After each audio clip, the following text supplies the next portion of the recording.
አላልፍልህ አለኝ እኮ በእናትህ ቋጠሮ ምን እሺ ነው በእናትህ አሁን ፈርስት ሃፍ ያቺ ስተት ብቻ በገባባችሁ በቃ በዛው አልቆ ወጣ።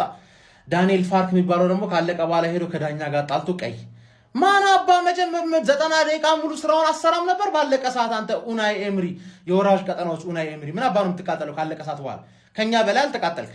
አትወርድ አድክም። የአርሴ ደጋፊዎች ሲቲ አሳማኝ አይደለም፣ ብቃቱ የለውም፣ ብዙ ቡድኖች ይመጣጠኑታል ብትል ከሆነ ልክ ልትሆን ትችላለህ። ግን ሌላ የሚያሰጋው ነገር ምን እንደሆነ ንገር። ትዝ የሚልህ ከሆነ አመቱ ሲጀመር እኮ ራሱ ይሄን ሲቲ አይተነው ነበር። ከዛ ዶራኑማ ተጨመረ፣ ተከላካዮቹ ባንዴ ቻሉ።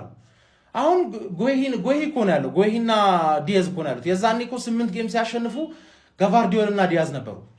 አሁን እንደውም ትንሽ አፕግሬድ አድርጓል፣ ተከላካያቸው አፕግሬድ አሏል። ዶናሩማ ደንቆሮ ነው፣ አይሰማህም፣ ጭራሽ ነው ማይሰማ። ስለዛ እንደምንም ብለው አንድ ጎል አግብተው ይዘው ማስጠበቅና መውጣት እኮ ከቻሉ እኮ ችግር ነው ማን። ባለፈውም ልክ እንደዚህ አይደል ያስጠብቀው የወጡት ሰከንድ አፍ ተበልጠው። አረ ማን ችግር ውስጥ ነው አሁን። ነገ ሃንግማንን አሳማኝ አገራረፍ መግረፍ አለብን፣ አሳማኝ አገራረፍ ማለት እኔ በጣም አሁን በቃ ሲቲ ስለሚጥል አይደለም እኛ የምንበለው፣ እኛ ስለምንችል ብቻ ነው መብላት የምንችለው። እና እንደምንችል ነገ ማሳየት አለብን አባቴ፣ ነገ ማሳየት አለብን። እነዚህ እናታችሁ እኛ አሪፍ ስንሆን ነው እንደ እናንተ የሚገባችሁ። ታይትል ሬስ ነው ያለፈው አመት የት ነበርክ? 5